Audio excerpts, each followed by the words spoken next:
Daisy, Selin. Hey, congratulations for Am I Being Unreasonable? Oh, thank you so much. Thank you.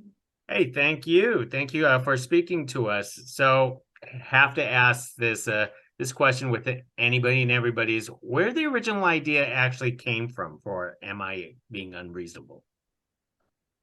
So Daisy and I met at drama school many years ago. So we've known each other for a very long time.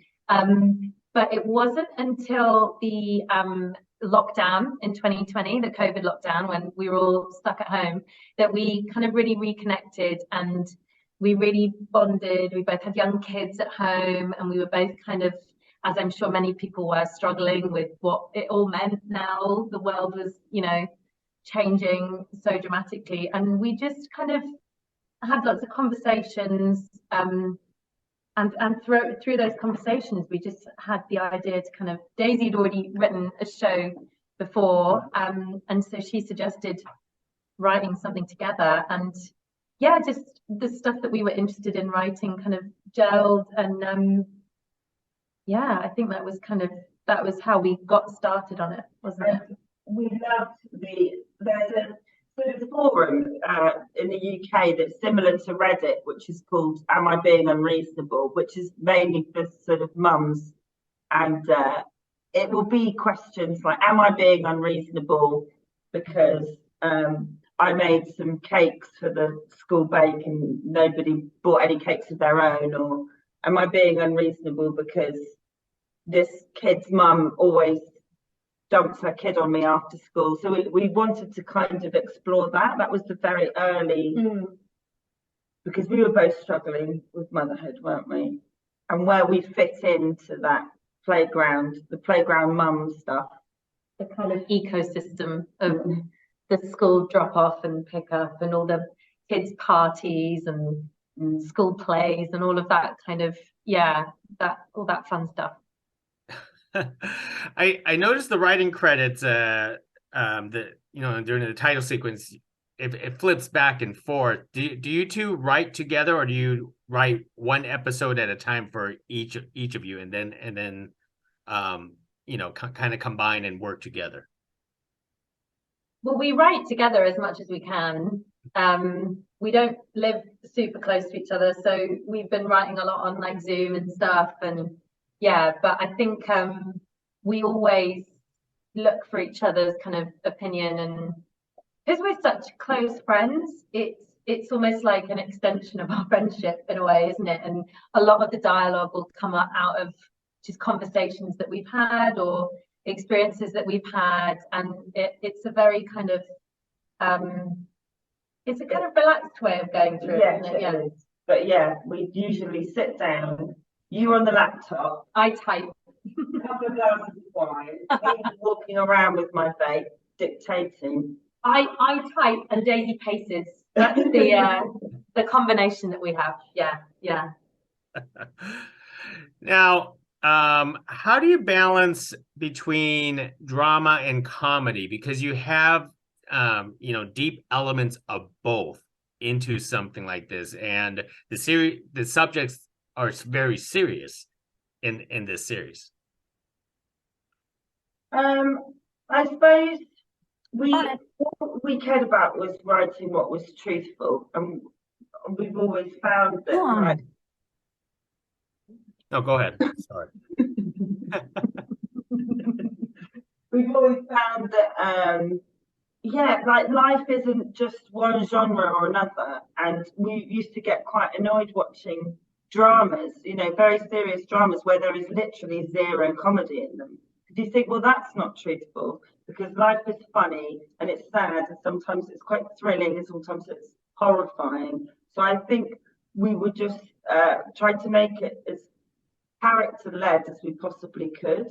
And then it wasn't until we really got in with the cast and we started doing improvisation workshops, and the cast would suddenly bring these elements to their character that was curveballs for us. And then it was just really fun experimenting with how far we could push the different genres, wasn't it?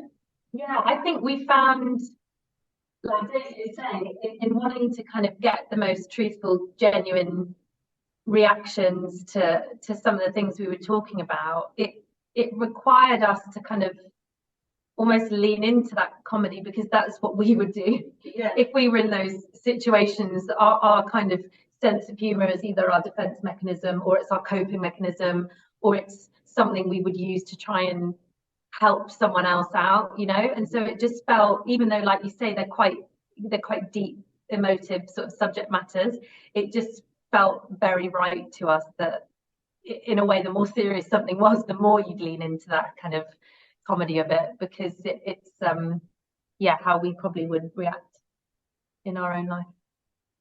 Now, your characters, Nick and Jen, are fascinating because both of them carry very deep secrets, and both of them come out of tragedies.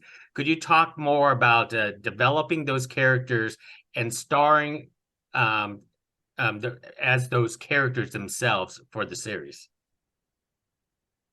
Well, I think what's interesting with Jen is that she is so useful to kind of really show how Nick is struggling with what she's perceiving as reality, and how she sees herself, and what's happening to her, and what she's going through. But it felt really important to us to not just have her there as somebody to just be mysterious or just be sort of provocative. So I think having a sort of truthful backstory for her, particularly selfishly for me, having to play that part, it's always easier to do that if there is a reason that somebody is the way that they are. So I think that it was always important for us to really flesh her out and to make her a whole kind of person, and not just someone who's there to kind of provoke what's going on with Nick. But what I enjoyed about that process with discovering Nick and Jen's relationship was that the other one, because it's sort of symbiotic and it works, because the other one gives them something for their own self-worth, that they're willing to ignore the red flags and to ignore all these big secrets that the other one has, just because the relationship works for them, and that they enable each other in their bad, sort of creepy, odd behavior. One of the best thing about this series, I have to say, is Lenny. I just love and adore him. Could you talk more about how you created his character perfectly for the series and brought him into this project? I mean, it was difficult because when we were doing casting, it was during COVID, so everything was via Zoom, which is obviously difficult because you want to be in the room with somebody to be able to get, especially kids, I think. Yeah.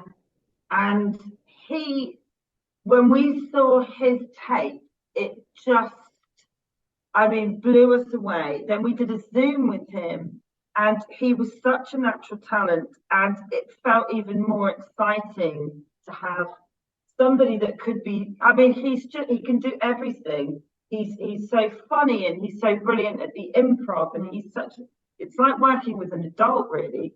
But also being able to make something quite sinister out of him. And Daisy and Lenny's chemistry together was what was so exciting to us as well, because he brought so much of himself to that character, all the best bits, not the maybe more sinister bits. Lenny's a wonderful person, but he kind of matched Daisy so well, that I think that even exceeded our expectations for that character. He really kind of brought so much joy to it and so much energy, and it was just great to watch. It was working with him, effortless.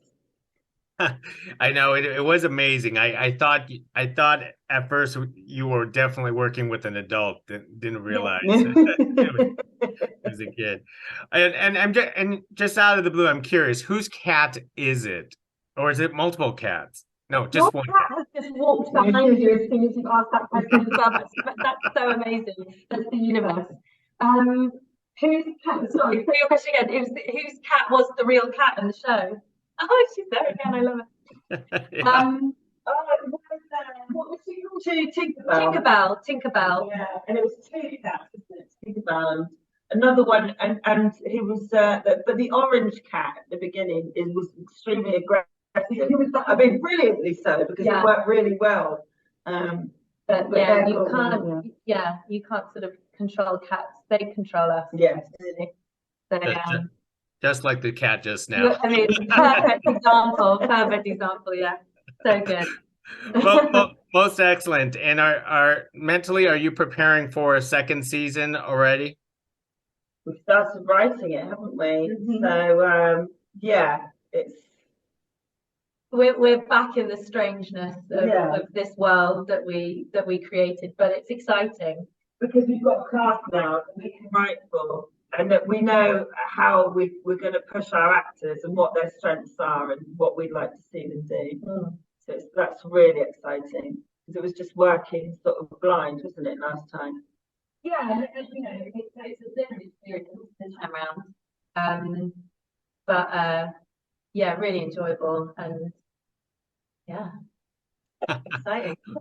Most excellent. Well, ladies, thank you very much for speaking to us, and congratulations for Am I Being Unreasonable? Thank you for. Thank you so much. Thank you. Thank you.